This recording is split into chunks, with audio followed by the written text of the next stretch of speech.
Dès la boue sur le sol en marbre du hall. C'était exactement l'accueil que Blanca attendait. Elle se tenait là, grelottant dans un manteau de laine emprunté. Elle serrait contre elle une maigre valise cabossée.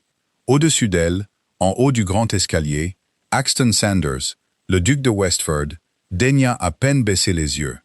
Il ne voyait en elle qu'une nuisance, une autre femme de bonne famille, fragile et déchue, qui jouait à travailler.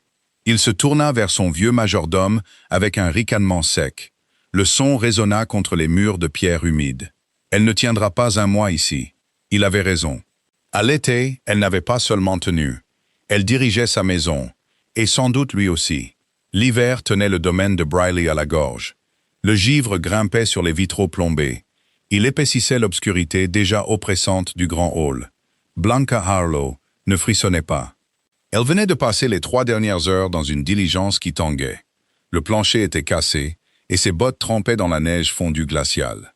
Le hall de Brierley, plein de courants d'air, était une nette amélioration. Elle posa sa valise. Elle fit un bruit sourd sur le marbre en damier. Axton Sanders se tenait en haut de l'escalier. Il portait une chemise de lin froissé à laquelle il manquait un bouton au col. Il portait aussi une robe de chambre en velours sombre qui semblait n'avoir pas vu une brosse depuis des semaines.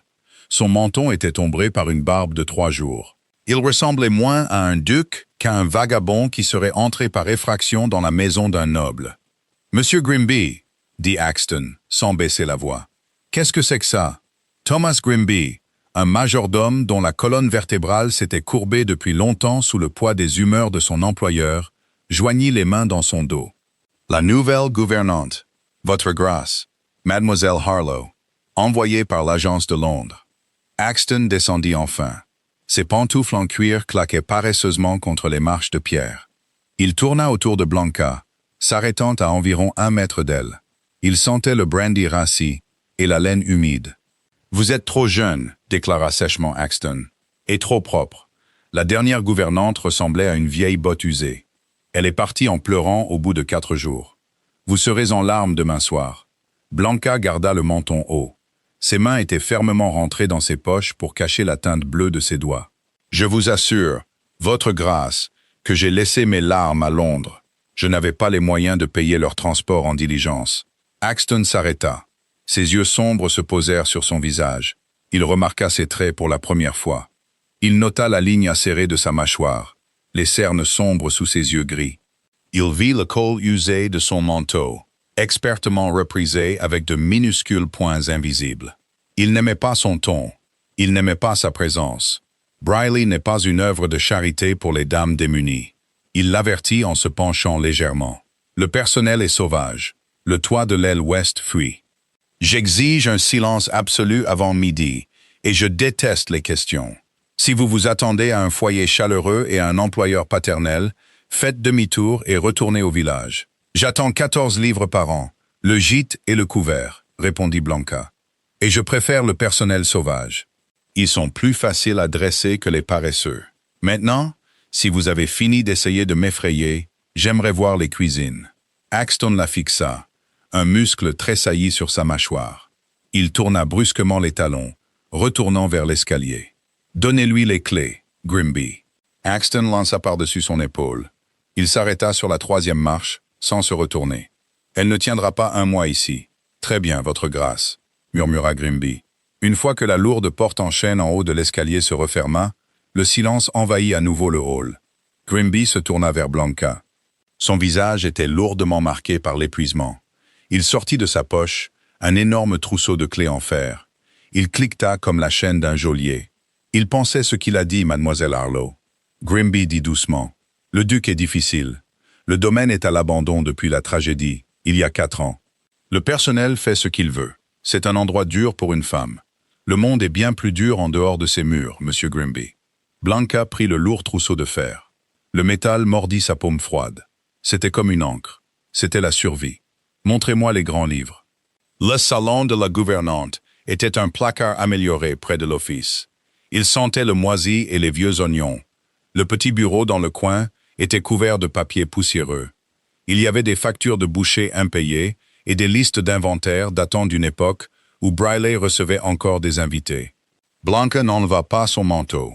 Elle s'assit sur la chaise en bois, alluma une seule bougie et attira le premier grand livre vers elle. Elle l'ouvrit. Les chiffres étaient chaotiques, écrits par 3 mains différentes. Ils étaient parsemés de taches d'encre et d'erreurs de calcul qui frôlaient le criminel. Elle se frotta les tempes. Le mal de tête commençait, une douleur sourde à la base de son crâne. Elle pensa à sa sœur, en sécurité dans un modeste pensionnat à Bath. Elle dépendait entièrement des 14 livres par an que cet endroit horrible promettait. L'échec n'était pas une option. La retraite n'était pas une option. Grimby revint 1 heure plus tard, portant une tasse en porcelaine ébréchée. De minces volutes de vapeur s'en échappaient. Du thé, offrit-il. Merci. Blanca prit une gorgée. Il était tiède et avait un fort goût de fumée. Elle le reposa sans faire la grimace. Monsieur Grimby, d'après ce livre, la maisonnée consomme 40 livres de sucre par mois. Il n'y a que 12 domestiques et un duc. Grimby regarda le sol. Madame Gable, la cuisinière. Elle a un arrangement avec le boulanger du village. Elle le vole et le revend. Traduisit crûment Blanca. Il est d'usage que le personnel supérieur ait certaines libertés lorsque le maître n'est pas dérangé. Le maître n'est peut-être pas dérangé, mais moi, je suis entièrement dérangé. Blanca ferma le grand livre d'un coup sec. Le petit déjeuner est à 6 heures. Rassemblez le personnel dans la cuisine à 5h30. Toute personne en retard verra son salaire hebdomadaire amputé d'1 shilling. Les yeux de Grimby s'écarquillèrent légèrement. Mademoiselle Harlowe, ils ne prendront pas ça bien. Je ne suis pas ici pour être gentil, Monsieur Grimby. Je suis ici pour équilibrer ce livre. Elle tira une feuille de parchemin vierge vers elle et trempa une plume sèche et craquelée dans l'encrier. Demain, nous entrons en guerre. Février apporta des tempêtes de verglas qui enfermèrent Briley dans une coquille brillante et cassante. Le froid s'infiltrait à travers la pierre, s'installant dans la moelle des os de chacun. À 5h30 du matin, la cuisine était caverneuse et glaciale. Le foyer était éteint. Blanca se tenait à la tête de la longue table de préparation en bois. Elle portait une robe de coton gris empesée, totalement inadaptée au froid, mais elle se tenait parfaitement droite. À 5h40, 7 domestiques étaient arrivés au compte-gouttes. Ils avaient l'air maussades, traînant les pieds, enveloppés dans d'épais châles et des manteaux usés. Madame Gable, une femme robuste, avec des bras comme des jambons et un visage perpétuellement rougi par le gin et l'indignation, claqua une poêle en fonte sur le comptoir. « Pour qui vous prenez-vous, à nous tirer du lit en pleine nuit ?» demanda Madame Gable. Quelques valets de pied murmurèrent leur accord. Blanca tenait une montre de poche. Elle la referma d'un clic. « Il est 5h42. 5 d'entre vous sont absents. Grimby, notez leurs noms. Retenez sur leur paye. Vous ne pouvez pas faire ça. » Grogna un valet nommé John. Il était grand, paresseux et habitué à intimider les jeunes servantes. C'est le duc qui paie nos salaires, pas une parvenue qui joue à la maîtresse de maison. Blanca marcha lentement le long de la table. Elle s'arrêta devant John. Elle ne leva pas les yeux vers lui, bien qu'il la domine de toute sa hauteur. Au lieu de cela, elle tendit la main et passa un doigt sur le col de sa livrée. Il en revint gris de saleté. « Vous êtes John, dit-elle, sa voix baissant à un ton conversationnel, d'un calme mortel. Vous êtes chargé des cheminées de l'aile Est. Pourtant, il n'y a pas de bois dans les caisses. Vous sentez la bière bon marché et votre uniforme est une honte. J'allumerai un feu quand je serai prêt, » rétorqua John, s'approchant pour l'intimider. Blanca ne cilla pas. « Vous êtes renvoyé. » La cuisine devint silencieuse. Même le vent qui hurlait contre les vitres givrées sembla s'arrêter. « Quoi ?» John rit, bien que son rire sonnât faux. « Vous êtes renvoyé, » répéta Blanca en lui tournant le dos. Elle fit face au reste du personnel choqué. « Faites vos bagages. Vous avez 1 heure pour quitter les lieux. Si vous êtes encore là quand l'horloge sonnera 7 heures, je demanderai à Monsieur Grimby d'aller chercher le gendarme du village pour violation de propriété. »« Le duc ne le permettra pas, » cria John. « Le duc ne se soucie pas de vous, » dit froidement Blanca. « Il sait à peine que vous existez. Moi, en revanche, je sais que vous existez. Et je sais que vous coûtez à ce domaine 30 shillings par mois pour absolument aucun travail.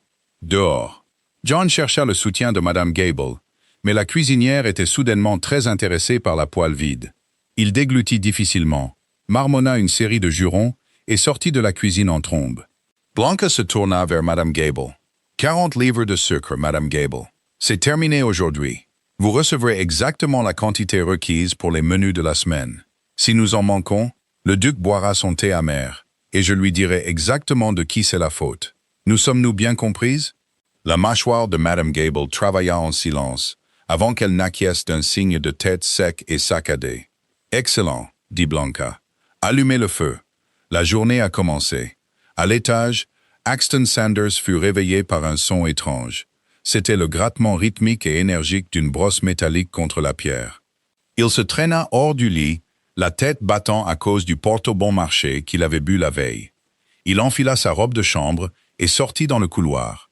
2 jeunes femmes de chambre étaient à genoux, frottant les planchers avec une intensité féroce qu'il n'avait pas vue depuis des années. Elles avaient l'air terrifiées. « Que se passe-t-il » grogna Axton. Une des servantes se releva en hâte, faisant une révérence maladroite. « Pardonnez-moi, votre grâce, ce sont les ordres de mademoiselle Harlow. Elle a dit que les planchers n'ont pas été correctement scellés depuis le couronnement du roi. » Axton fronça les sourcils. Il continua à descendre les escaliers. La maison semblait différente. Il faisait toujours glacial, mais elle sentait la cire d'abeille et le savon de soude puissant, au lieu de la poussière et de la pourriture. Il trouva Blanca dans la salle à manger. Elle était debout sur un escabeau, examinant les lourds rideaux de velours. « Comptez-vous démanteler entièrement ma maison, mademoiselle Harlow ?» demanda Axton, appuyé contre le cadre de la porte. Blanca baissa les yeux, nullement dérangée par son apparition soudaine. « Seulement les parties qui pourrissent, votre grâce. » Ce qui, actuellement, représente la majeure partie. « Bonjour. John me dit que vous l'avez renvoyé. » « C'est exact. » Blanca descendit de l'escabeau. Elle épousta ses mains sur son tablier. Il était insubordonné et inutile. C'était le seul valet assez grand pour épousseter les lustres. « Je trouverai un balai avec un manche plus long. Il sera moins cher et se plaindra moins. » Axton laissa échapper un son qui était à moitié un ricanement, à moitié une toux. Il entra dans la pièce, passant une main sur la table à manger en acajou poli. Elle brillait. Il détestait le remarquer. Il détestait la perturbation de sa confortable décadence. « Vous dépassez les bornes », l'avertit-il, sa voix prenant le ton dangereux qui faisait habituellement fuir les domestiques. « Vous êtes ici pour gérer le linge, pas pour jouer les tyrans. Je suis ici pour gérer la maisonnée. » Le corrigea Blanca en s'avançant vers lui. Elle devait incliner la tête en arrière pour le regarder dans les yeux, mais son regard était d'un poids physique. « Une maisonnée est un organisme, votre grâce. Il ne peut survivre si son maître est dans le coma et que ses membres sont gangrénés. Vous m'avez engagé pour diriger cette maison. Laissez-moi la diriger, ou renvoyez-moi. » Elle posa le trousseau de clés en fer sur la table entre eux avec un bruit lourd, un défi. Axton fixa les clés. Il la fixa. Son visage était pâle, tiré par la fatigue, mais il y avait une violente étincelle de vie dans ses yeux qui rendait son propre sang stagnant, lent et lourd. Il ne voulait pas gérer la maison. Il ne voulait pas penser au domaine. Il voulait qu'on le laisse seul dans son chagrin. Axton se détourna, refusant de toucher les clés. « Demandez à Grimby d'apporter mon petit déjeuner à la bibliothèque, et dites à la cuisinière que si les œufs sont encore caoutchouteux, je la renverrai moi-même. »« Les œufs seront parfaits, » dit Blanca à son dos qui s'éloignait. Elle ramassa les clés. Elle semblait un peu plus légère. Mars brisa les reins de l'hiver. La pluie remplaça la neige, emportant la boue et transformant les jardins négligés de Briley en un vaste marécage chaotique. Blanca travaillait 18 heures par jour. Ses mains étaient à vif à cause de la soude. Son dos lui faisait constamment mal, et elle avait perdu un poids qu'elle ne pouvait pas se permettre de perdre. Mais Briley respirait à nouveau. Le linge était reprisé et parfumé à la lavande. Les cuivres brillaient. Madame Gable, terrifiée par l'implacable grand livre, produisait des repas qui étaient réellement comestibles.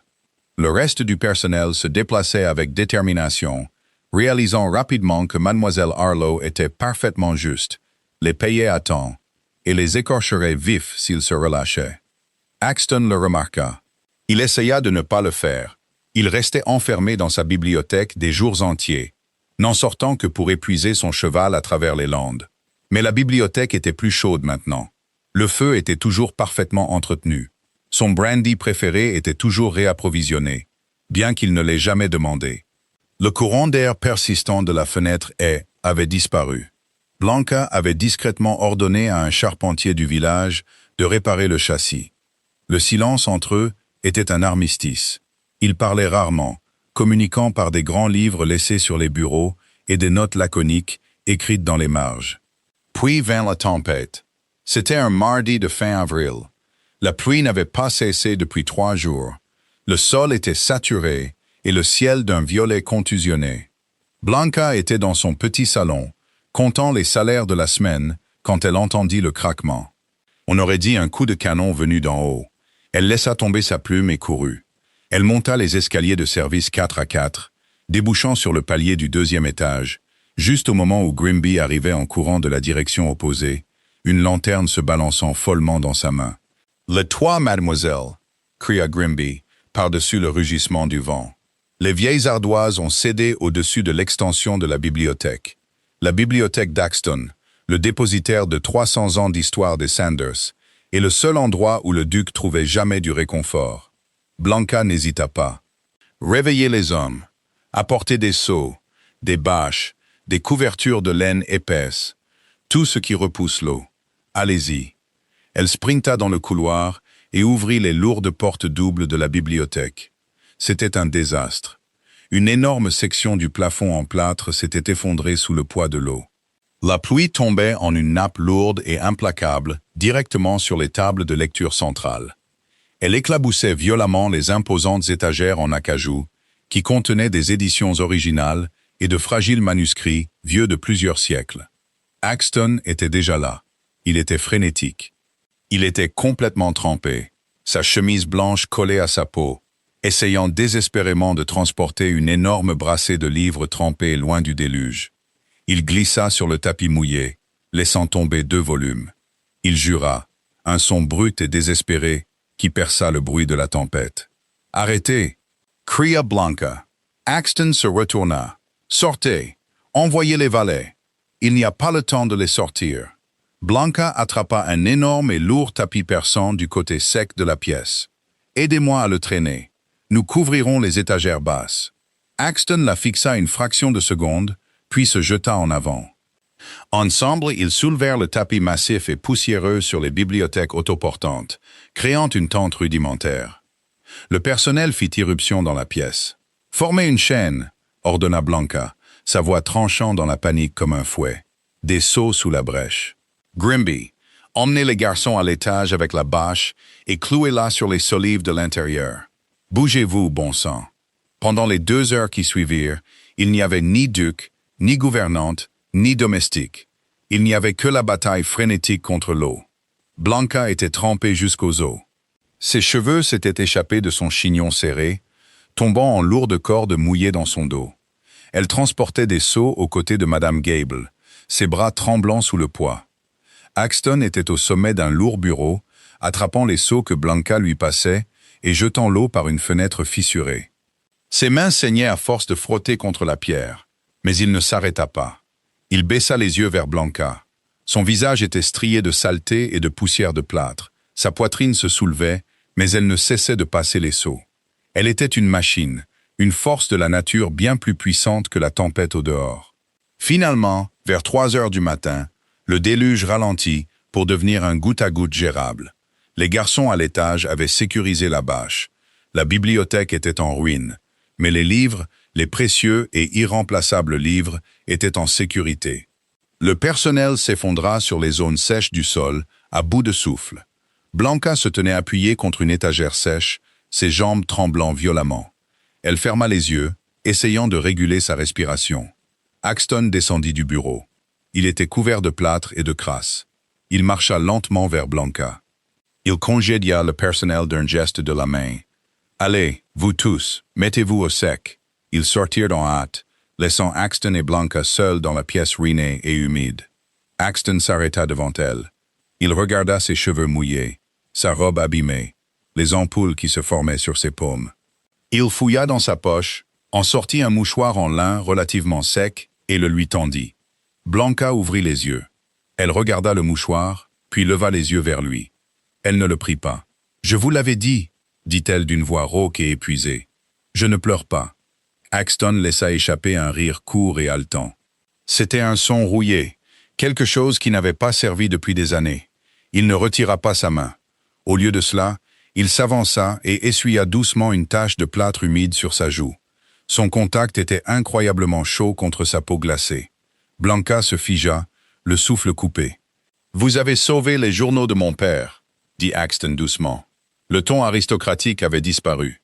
Le cynisme s'était envolé, ne laissant qu'un épuisement profond et une étrange gratitude brute. « C'est mon travail de protéger les biens du domaine. Votre grâce », réussit à dire Blanca, reculant légèrement pour rompre le contact. Son cœur battait la chamade, et elle en attribuait entièrement la faute au seau d'eau. « Axton », dit-il. Elle cligna des yeux. « Pardon ? Je m'appelle Axton. Vous avez saigné pour ma maison ce soir, mademoiselle Harlow. Je pense que nous pouvons nous passer des titres dans l'obscurité. » Blanca le regarda. Vraiment ? Elle le regarda, dépouillé de son amertume et de son armure aristocratique. Il n'était qu'un homme fatigué et brisé, qui réalisait lentement qu'il était fatigué d'être brisé. Elle redressa le dos, ignorant la douleur aiguë dans ses reins. « Alors vous pouvez m'appeler Blanca. Mais seulement quand le personnel est hors de portée de voix. J'ai passé 3 mois à les terrifier pour les soumettre, et je ne vous laisserai pas saper mon autorité avec de la familiarité. » Axton sourit. C'était une petite chose, courbant à peine ses lèvres, mais cela transforma complètement son visage. Les ombres se retirèrent. 3 mois, murmura Axton en regardant autour de la bibliothèque. Ça fait si longtemps. En effet, Blanca se tourna vers la porte. Elle était frigorifiée, et elle avait besoin de vêtements secs avant d'attraper une pneumonie et de ruiner tout son travail. Vous aviez dit que je ne tiendrais pas un mois. Axton la regarda s'éloigner, sa posture aussi rigide et inflexible que le jour de son arrivée. Je me suis trompé sur beaucoup de choses, Blanca, dit-il à la pièce vide. Le gel était terminé. Le printemps arrivait enfin à Brierley. Le mois de mai s'insinua sur les landes du Yorkshire, peignant les collines arides de touches éclatantes de vert émeraude et de violet sauvage. L'échafaudage dans la bibliothèque restait un squelette déchiqueté contre le plafond orné, mais la bâche tenait bon. Elle commença à quitter ses appartements avant midi. Cela commença discrètement, une ombre s'attardant près des cuisines pendant la préparation du petit déjeuner. Une silhouette sombre marchant le long du périmètre des écuries, inspectant la clôture en bois pourri. Il n'interférait pas.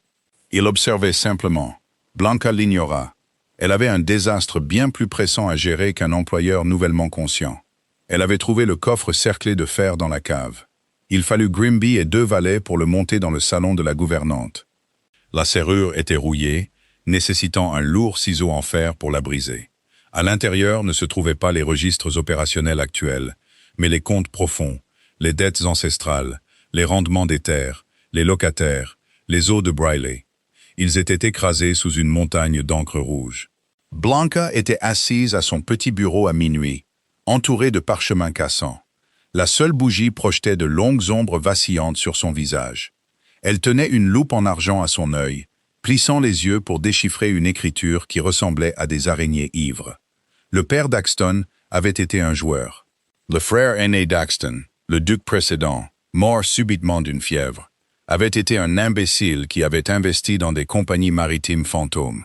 Axton avait simplement hérité des cendres et les avait laissés se consumer. Les gonds de la porte grincèrent.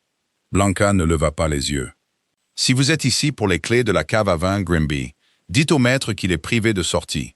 Nous ne pouvons pas nous permettre le Bordeaux. Il peut boire la bière locale ou de l'eau de puits. Je préfère le Bordeaux. » La main de Blanca glissa. Une grosse tache d'encre noire ruina une colonne parfaitement alignée. Elle jura doucement, pressant un morceau de papier buvard sur le gâchis.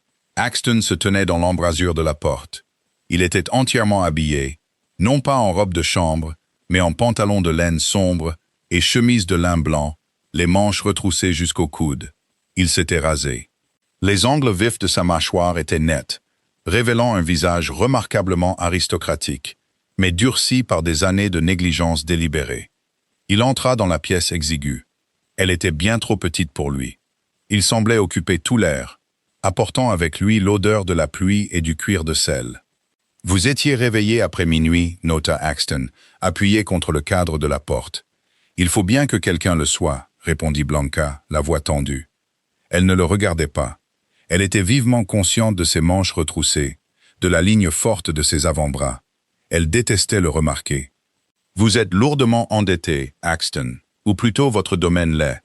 Les terres sont hypothéquées à une banque de Londres, et vos fermiers n'ont pas payé de loyer depuis 3 ans parce que l'intendant précédent a laissé les canaux d'irrigation s'effondrer.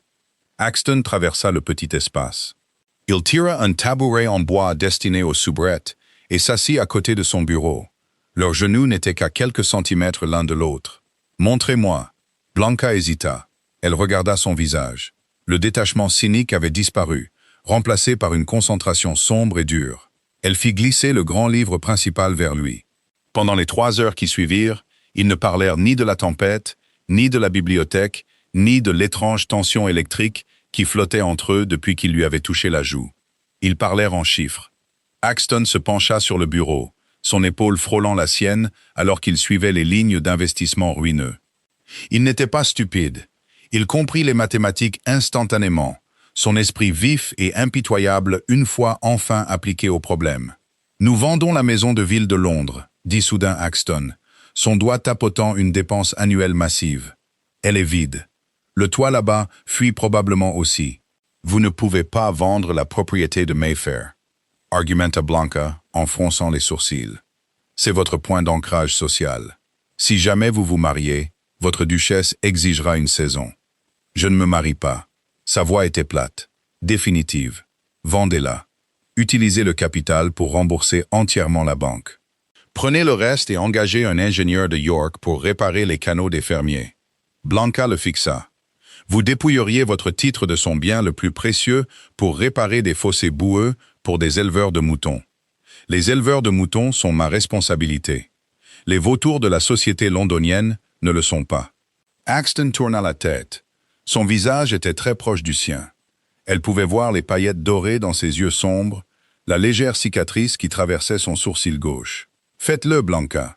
Écrivez aux avocats demain matin. » Il se leva. La petite pièce sembla soudainement entièrement vide.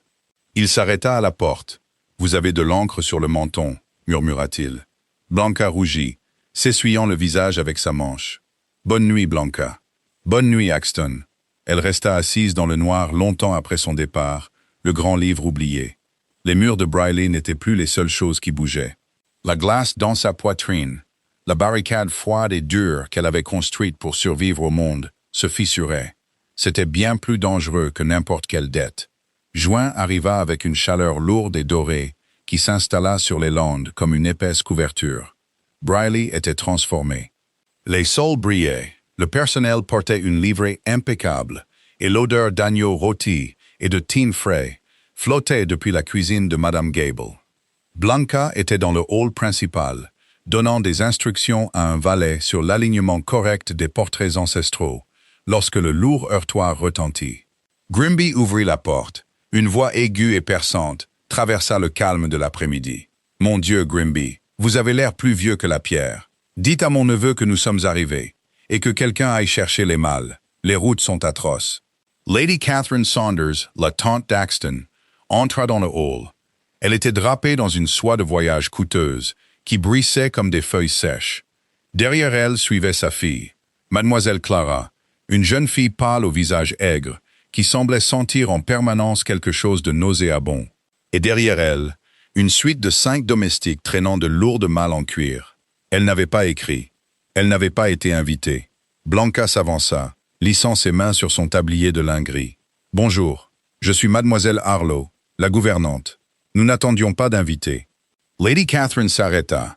Elle toisa Blanca de haut en bas, ses yeux s'attardant sur la robe simple, les bottes pratiques, l'absence totale de déférence dans la posture de Blanca. « Je ne discute pas avec le personnel, » dit froidement Lady Catherine. « Allez chercher le duc. »« Le duc inspecte actuellement les fermes, madame. Il ne rentrera pas avant le dîner. » Blanca garda sa voix parfaitement égale. « Je vais vous faire préparer des chambres dans l'aile est. L'aile est pleine de courants d'air. » Gémit Clara, chassant une mouche avec son éventail en dentelle. « Je veux la suite bleue. » « La suite bleue est actuellement en cours de réparation de plâtre. » Mentit Blanca sans effort. La suite bleue était en parfait état, mais elle partageait un mur avec les appartements d'Axton, et elle n'allait pas mettre cette fille criarde près de sa tranquillité. L'aile a été fraîchement aérée. Les yeux de Lady Catherine se plissèrent. Vous êtes bien impertinente pour une gouvernante. Où Axton vous a-t-il trouvé? Vous manquez de manières élémentaires. Elle possède plus de manières dans son petit doigt que vous dans toute votre voiture, tante Catherine. Axton se tenait dans l'embrasure de la porte. Il portait des bottes de cavalier couvertes de boue, un manteau vert foncé qui lui allait parfaitement, et une cravache qu'il tapotait paresseusement contre sa cuisse. Il avait l'air absolument dangereux. Il avait l'air d'un duc. Lady Catherine se hérissa, ses joues rougissant. « Axton, nous sommes venus voir comment tu allais. À Londres, on dit que tu es devenu fou, que tu vis dans une ruine. Nous avons amené Clara pour te tenir compagnie. Il est grand temps que tu penses à la succession. » Axton passa devant sa tante sans la regarder. Il s'arrêta à côté de Blanca. Il ne la toucha pas, mais la proximité était un bouclier physique. « Ma maison n'est pas une ruine, » dit doucement Axton. « Elle fonctionne parfaitement, et ce, entièrement grâce à mademoiselle Harlow. » Lady Catherine ricana. « Oui, je vois qu'elle est très autoritaire. On se demande quelle tâche exacte vous lui faites accomplir pour mériter de si grands éloges. » L'insinuation flotta dans l'air, lourde et toxique. Le hall devint silencieux. Grimby retint son souffle. Blanca sentit une pointe froide d'humiliation lui percer la poitrine. C'était toujours le sort d'une femme seule. Les chuchotements, les suppositions. La main d'Axton jaillit. Il attrapa sa tante par le haut du bras, sa poigne vicieuse. « Axton » haleta-t-elle, choquée. « Vous lui parlerez avec le respect dû à la femme qui a sauvé ce domaine de la ruine. » Grogna Axton, sa voix un grondement bas et terrifiant. « Vous ne l'insulterez pas dans ma maison. Si vous prononcez un mot irrespectueux de plus, je vous jetterai, vous et vos mâles, dans la boue moi-même. Suis-je clair ?» Lady Catherine pâlit. Elle hocha la tête d'un mouvement sec et terrifié. Axton la relâcha. « Grimby, installez-les dans l'aile est. Servez-leur le dîner dans le petit salon.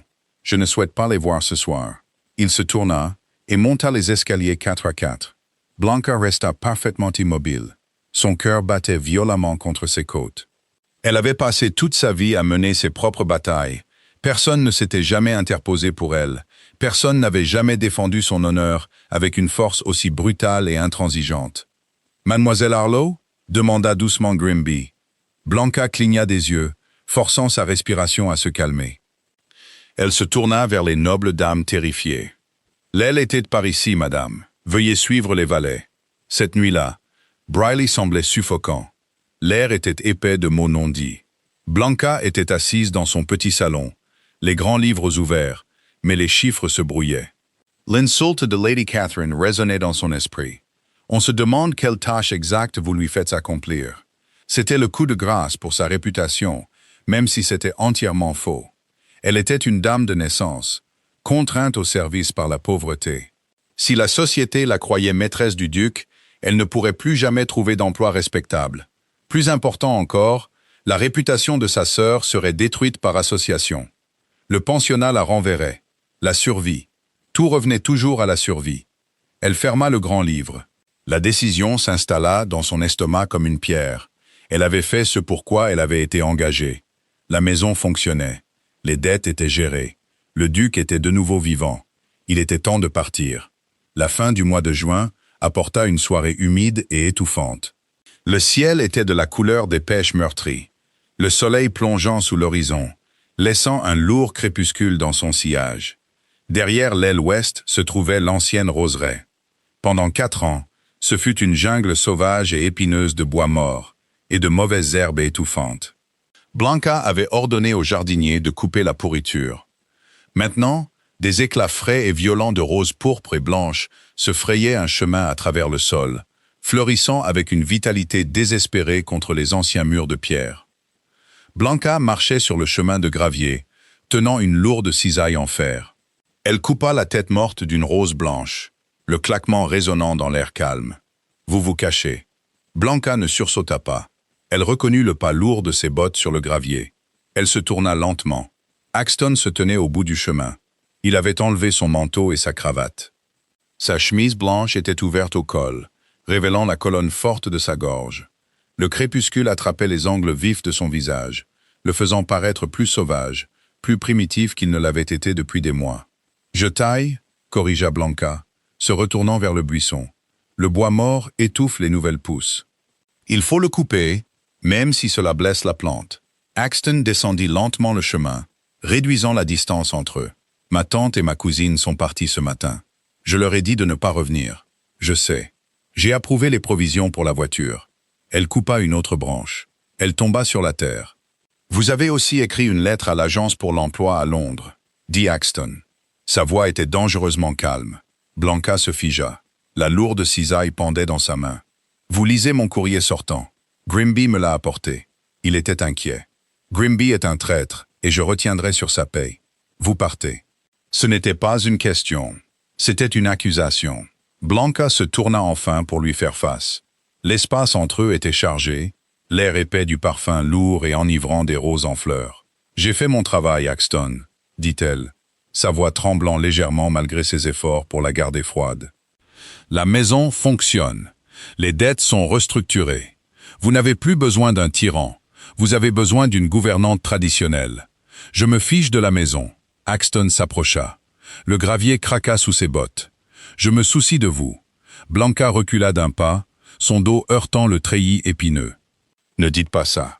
Vous ne pouvez pas dire ça. Pourquoi ?» demanda-t-il, ses yeux brillant dans la lumière déclinante. « Parce que vous êtes une servante. Je me fiche éperdument des titres, Blanca. Je ne m'en suis jamais soucié. Je pourrissais dans cette maison avant que vous n'enfonciez les portes. »« À cause du monde dans lequel nous vivons, » lança Blanca. Le contrôle rigide qu'elle avait maintenu pendant des mois se fracturant enfin. N'avez-vous pas entendu votre tante? N'avez-vous pas vu comment elle me regardait? Je suis une femme seule. Ma réputation est la seule monnaie qu'il me reste. Si je reste ici, si je vous laisse me regarder comme vous me regardez en ce moment, je deviens votre maîtresse aux yeux de la société. Ma sœur sera ruinée. Je serai ruiné. Je ne ferai jamais de vous ma maîtresse, dit Axton avec ferveur. Alors quoi? Blanca rit. Un son dur et cynique qui lui écorcha la gorge. « Allez-vous m'épouser? Le duc de Westford épousera-t-il sa gouvernante? Le scandale vous isolerait complètement. Vos pères vous ignoreraient. Vous seriez un paria. Je suis déjà un paria. » Axton tendit la main, ses grandes mains saisissant ses épaules. Son contact brûlait à travers le mince coton de sa robe. « Laissez-les parler. Laissez-les pourrir dans leur salon londonien. J'ai Briley. J'ai la terre. Et je vous veux. » Blanca leva les yeux vers lui. Son visage était désespéré, ouvert, dépouillé de toute défense. Cela la terrifiait. C'était tellement plus facile quand il était un fantôme amer hantant les couloirs.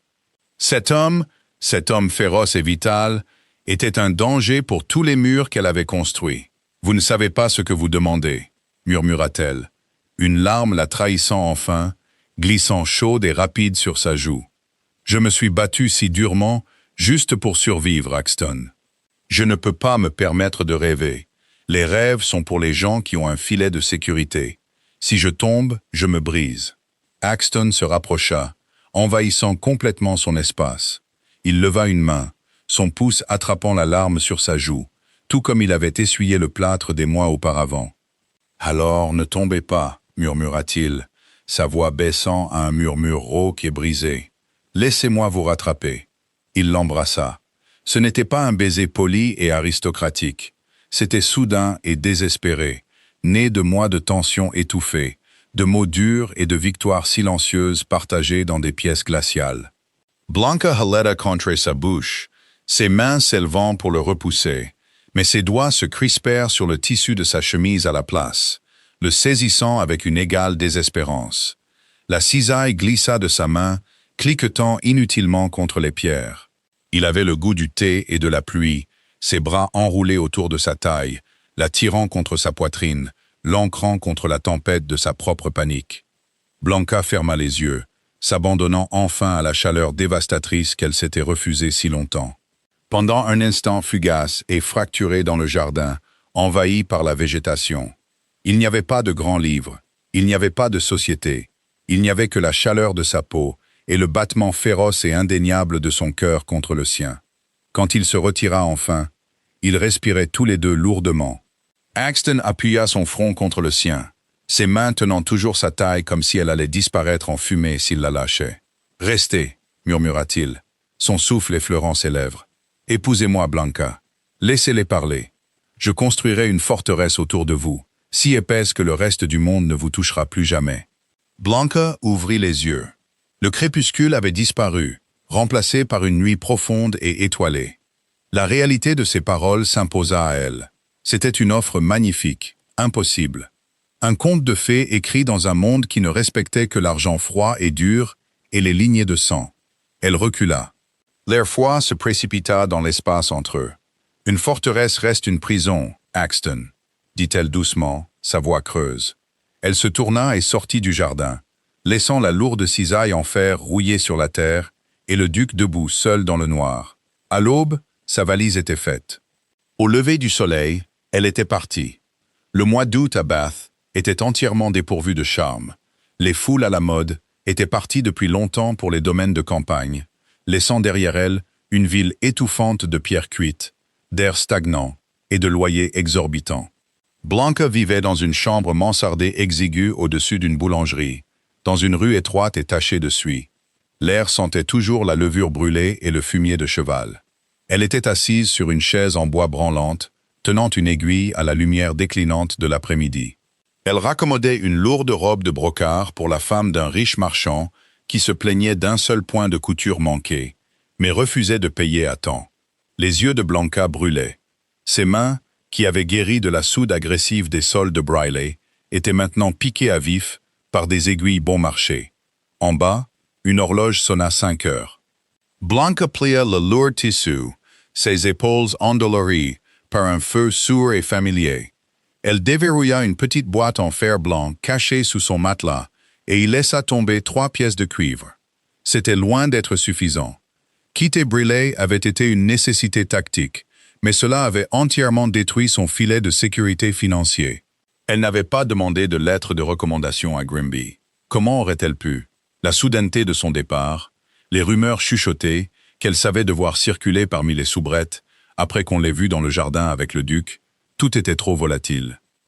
Sa jeune sœur, Elena, était en sécurité dans son séminaire à 2 rues de là, ignorant béatement que ses frais de scolarité pour le trimestre d'automne à venir manquaient entièrement. Blanca lui rendait visite le dimanche, forçant un sourire éclatant et fragile, écoutant Elena bavarder sur les leçons de piano et la grammaire française. Chaque sourire coûtait à Blanca un morceau de son âme, sachant qu'il était construit sur un mensonge qu'elle ne pouvait pas maintenir. À 300 miles au nord, le domaine de Brierley fonctionnait avec une précision mécanique impitoyable. Le toit de la bibliothèque était entièrement réparé. Les fermiers avaient leurs canaux d'irrigation. La maison de ville de Londres avait été vendue, les dettes effacées, et le lourd joug de la banque levé du nom des Sanders. Madame Gable pesait le sucre exactement. Les femmes de chambre frottaient les sols à l'heure. Axton détestait chaque seconde. Il était assis dans sa bibliothèque, le soleil de fin d'après-midi entrant à flot par les fenêtres fraîchement peintes, illuminant les grains de poussière dansant dans l'air. La pièce était chaude, elle était confortable, elle était entièrement morte. Il fixa une pile de grands livres sur son bureau. Ils étaient écrits de la main tremblante et précise de Grimby. Les chiffres étaient parfaits. Il n'y avait pas de marge vive remplie des notes agressives et pointues de Blanca. Il n'y avait pas d'observation sarcastique sur le prix de l'huile de lampe. Axton repoussa le livre. Il glissa sur l'acajou poli et tomba lourdement sur le tapis. « Votre grâce. » Grimby se tenait dans l'embrasure de la porte, un plateau d'argent à la main.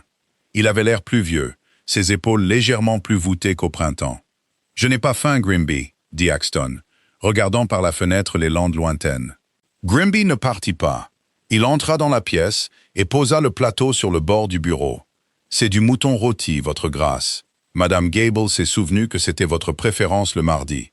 Madame Gable est une machine. » Répondit amèrement Axton. « Vous êtes tous des machines. Toute cette fichue maison est un jouet mécanique. Mademoiselle Harlow a remonté l'horloge très serrée avant de partir, » dit doucement Grimby. C'était la première fois que l'un d'eux prononçait son nom en 2 mois. Axton tressaillit. Le son de son nom fut comme un coup physique dans ses côtes. Il ferma les yeux, le souvenir de la roseraie fulgurant derrière ses paupières, l'odeur âcre des feuilles écrasées, la façon désespérée et terrifiée dont elle s'était accrochée à sa chemise avant de le repousser. Une forteresse reste une prison, Axton. Il avait été un imbécile. Il lui avait offert la protection, sans réaliser qu'une femme qui avait passé toute sa vie à se battre pour sa propre survie verrait la protection comme une captivité. Elle ne voulait pas être cachée du monde derrière son titre. Elle voulait le droit de se tenir dans le monde selon ses propres termes. Elle n'a laissé aucune adresse, dit Axton, sa voix un raclement grave. J'ai vérifié auprès de l'agence à Londres. Elle ne s'est jamais présentée à eux. Grimby se tenait parfaitement immobile. Ses mains étaient jointes dans son dos. En effet, votre grâce. Cependant, on pourrait se souvenir que la principale motivation de mademoiselle Harlow pour obtenir un emploi était le maintien de l'éducation de sa sœur. Axton tourna brusquement la tête. Sa sœur, une certaine mademoiselle Helena Harlow, continua Grimby, fixant un poing sur le mur, juste au-dessus de l'épaule gauche d'Axton. Elle fréquente le séminaire pour jeunes filles de Madame Goddard à Bath, ou du moins c'est ce qu'indiquait l'adresse de retour sur les lettres que j'ai postées pour elle. Axton se leva. La chaise racla violemment contre le plancher en bois. Il fixa son majordome. Grimby soutint son regard, son visage ridé ne laissant absolument rien paraître. « Vous le saviez depuis 2 mois, dit Axton, sa voix dangereusement douce. « Je ne suis qu'un serviteur, votre grâce, répondit doucement Grimby. Il ne m'appartient pas de diriger les voyages de mon maître. Cependant, la voiture a été soigneusement huilée et les chevaux gris sont en excellente condition pour un long voyage, si cela s'avérait nécessaire. » Axton laissa échapper un son qui était à moitié un rire, à moitié un grognement. Il traversa la pièce en 3 longues enjambées, posant une main lourde sur l'épaule du vieil homme. « Faites mes bagages, Thomas, » ordonna Axton. « Nous partons dans 1 heure. » La pluie à Bath était incessante, transformant les rues pavées et escarpées en rivières glissantes et dangereuses. Blanca serra son fin châle de laine plus étroitement autour de ses épaules, gardant la tête baissée contre le vent violent. Elle revenait du séminaire. L'après-midi avait été dévastateur. La directrice, une femme aux yeux comme des éclats de silex, avait informé Blanca que le délai de grâce d'Helena avait expiré. Si les frais de scolarité n'étaient pas payés avant vendredi, Helena serait renvoyée. La ruine absolue de cette situation pesait dans la poitrine de Blanca comme du verre avalé. Elle atteignit la boulangerie, complètement trempée. Elle poussa la porte latérale, menant aux escaliers étroits, ses bottes faisant un bruit de succion sur le bois. Elle monta lentement les 3 étages, chaque muscle de son corps protestant contre l'épuisement pur et simple d'exister. Elle atteignit le palier. La porte de sa chambre mansardée était légèrement entr'ouverte. Blanca se figea, la boîte en fer blanc, ses maigres économies. Elle poussa la porte, sa main cherchant instinctivement le lourd bougeoir en fer posé sur la petite table du hall. Elle entra, le métal froid et rassurant dans sa poigne. Axton Sanders était assis sur sa chaise en bois branlante. Il semblait totalement déplacé. Son manteau de voyage sombre était impeccable, ses bottes cirées, sa présence écrasant la misérable pièce exiguë. Il regardait la pluie par la petite fenêtre sale, mais il tourna la tête en la voyant entrer. Blanca abaissa lentement le bougeoir. Ses mains tremblaient. Elle ne pouvait dire si c'était à cause du froid ou du choc violent et soudain de le voir. « Vous goûtez sur le sol », nota doucement Axton. « Qu'est-ce que vous faites ici » demanda Blanca, sa voix dure, défensive. Elle détestait qu'il la voie comme ça.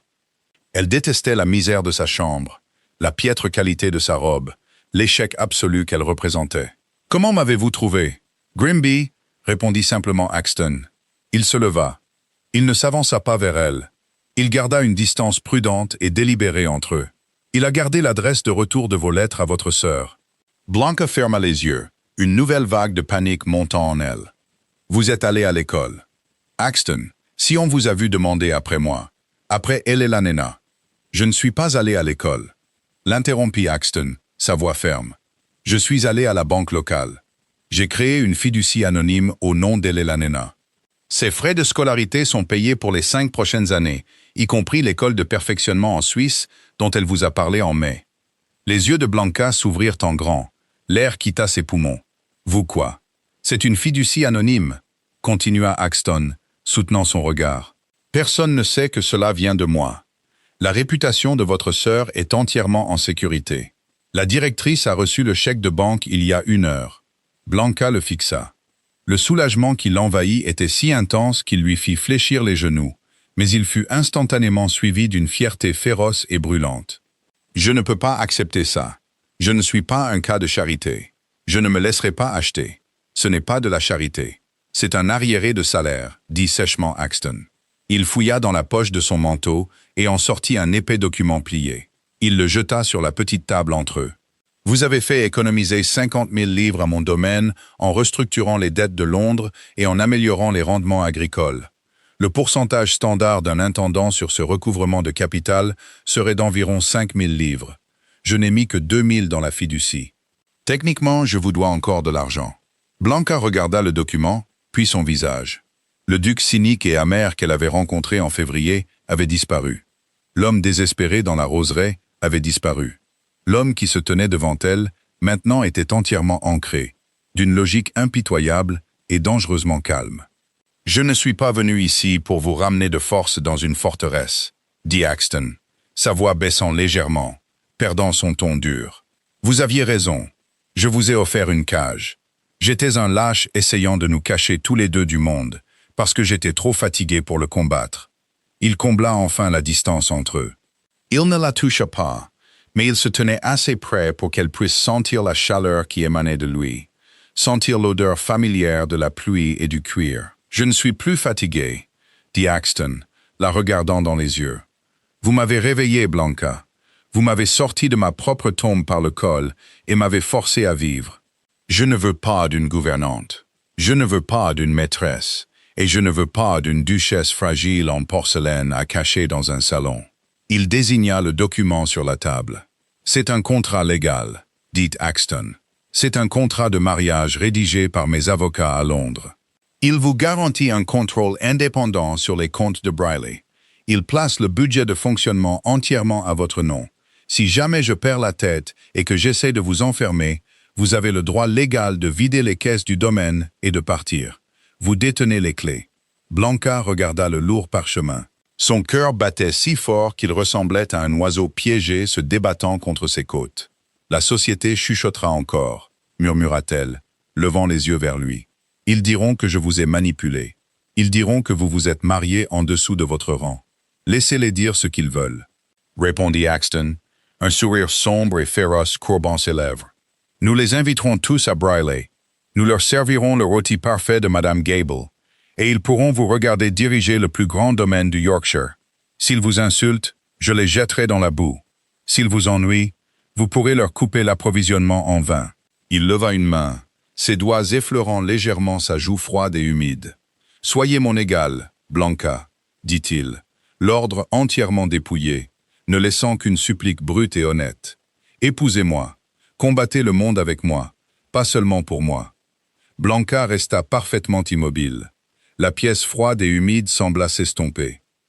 La peur qui avait guidé chacune de ses décisions au cours des 5 dernières années, les mathématiques constantes et épuisantes de la survie, se turent soudainement. Elle regarda l'homme qui avait reconstruit toute sa vie, juste pour prouver qu'il pouvait se tenir à ses côtés dans la sienne. Elle leva la main et couvrit la sienne. Ses doigts étaient encore glacés, mais sa peau était chaude. « Si Madame Gable brûle le rôti lors de notre premier dîner, » dit Blanca, sa voix tremblant légèrement, mais un sourire perçant enfin la lourde fatigue sur son visage. « Je retiens sur son salaire. » Axton laissa échapper un souffle rauque et saccadé, et la prit dans ses bras. Le baiser n'était pas désespéré comme celui du jardin. C'était une promesse. C'était la terre ferme. Octobre peignit les landes du Yorkshire de teintes violentes de rouille et d'or. L'air était vif, portant l'odeur de la fumée de bois et des feuilles mortes. Une lourde voiture de voyage, polie comme un miroir, remonta la longue allée sinueuse du domaine de Brierley. Les portes massives en chêne du manoir étaient ouvertes. Tout le personnel était rassemblé sur les marches de l'entrée, parfaitement aligné, portant une livrée immaculée.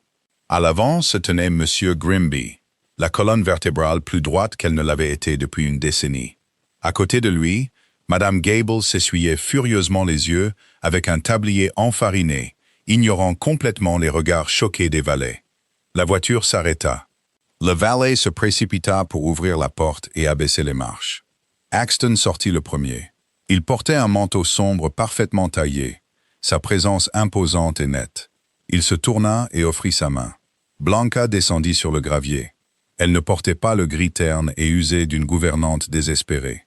Elle portait une robe de voyage en laine bleu marine profond, taillée avec précision à sa forme, dépourvue des dentelles et rubans frivoles, favorisée par la société, mais dégageant une élégance indéniable et impitoyable. Elle regarda l'imposante façade en pierre de Brierley. Elle ne ressemblait plus à une prison menaçante. Elle ressemblait à une machine attendant son opérateur. « Bienvenue chez vous, votre grâce », dit Grimby, sa voix portant clairement dans l'air vif. Il s'avança et s'inclina profondément. Le personnel suivit, une vague de respect synchronisée. Blanca regarda Grimby.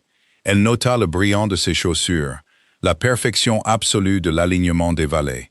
Elle sentit la main d'Axton reposer légèrement, en soutien, au creux de son dos. « Merci, Grimby », dit Blanca, sa voix stable et calme. La maison a l'air exceptionnelle. J'attends le grand livre des 2 derniers mois sur mon bureau pour 3 heures. Les yeux de Grimby pétillèrent légèrement. Il est prêt depuis 1 semaine, votre grâce. Excellent. Blanca se tourna vers la cuisinière. Madame Gable, j'espère que le boucher du village ne vous a pas surfacturé l'agneau d'automne. Madame Gable renifla bruyamment en se redressant. Non, votre grâce. Pas un sou de plus que le tarif standard. Je l'ai menacé avec le couperet, comme vous me l'avez appris. Axton laissa échapper un rire bas et grondant à côté d'elle. Que Dieu nous vienne en aide. Ils montèrent les escaliers, le personnel s'écartant pour les laisser passer. En entrant dans le grand hall, la chaleur de la maison envahit Blanca. Elle sentait la cire d'abeille, la lavande et le chêne brûlé. Elle sentait la vie. Leur premier véritable test eut lieu 3 semaines plus tard.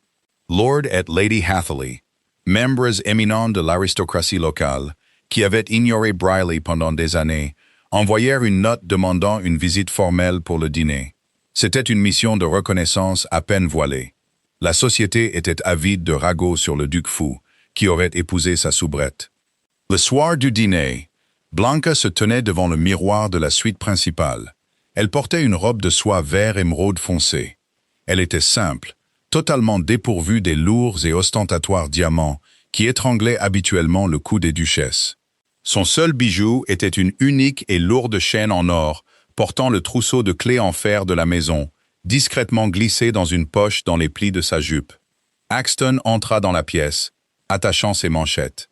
Il s'arrêta, la fixant à travers le reflet dans le miroir. « On dirait une reine se préparant à la guerre, dit-il, s'approchant derrière elle et embrassant la peau nue de son épaule. « Je me prépare pour un dîner, » corrigea Blanca, ajustant ses manchettes, ce qui, dans ce comté, est à peu près la même chose.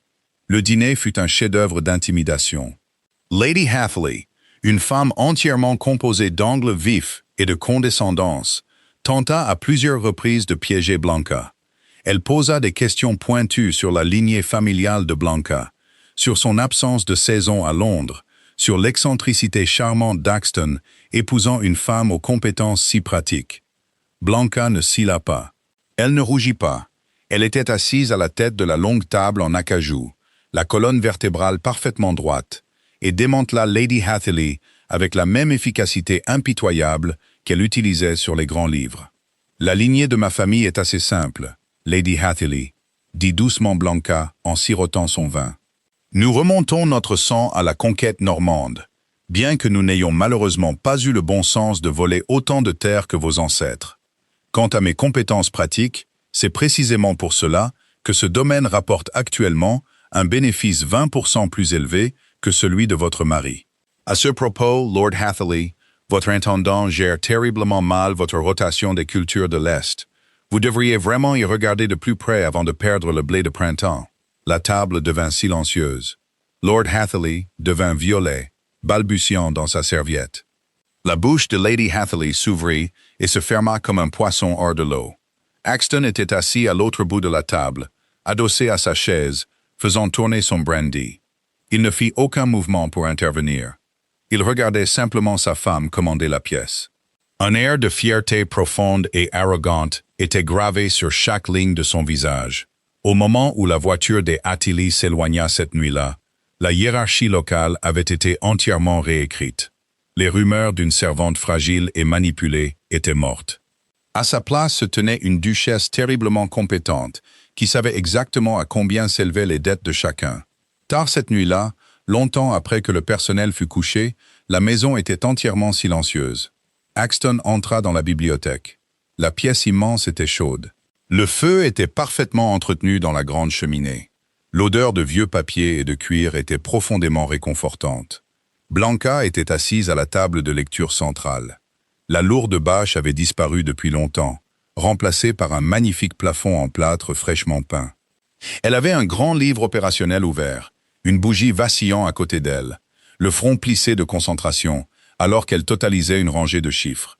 Axton s'approcha et lui retira doucement la plume des doigts. « La guerre est gagnée pour aujourd'hui, Blanca », murmura-t-il en la relevant de sa chaise. Blanca soupira, appuyant sa tête contre sa poitrine. La posture rigide qu'elle maintenait pour le monde fondit, ne laissant que la femme qui s'était si durement battue pour un endroit où se reposer. « Les Attili diront à tout le monde dans le comté que je suis un monstre. Ils diront à tout le monde dans le comté que vous êtes entièrement intouchable, » corrigea Axton, l'enlaçant et posant son menton sur le dessus de sa tête. « Ce qui est exactement ce que vous êtes. » Blanca enroula ses bras autour de sa taille, écoutant le battement régulier et fort de son cœur. Elle regarda autour de la bibliothèque, les livres secs, le feu chaud, les murs solides et inflexibles de Brierley. Ce n'était pas une prison, c'était un empire, et elle le dirigeait exactement comme elle le voulait. « Venez vous coucher, duchesse », chuchota Axton en lui embrassant la tempe.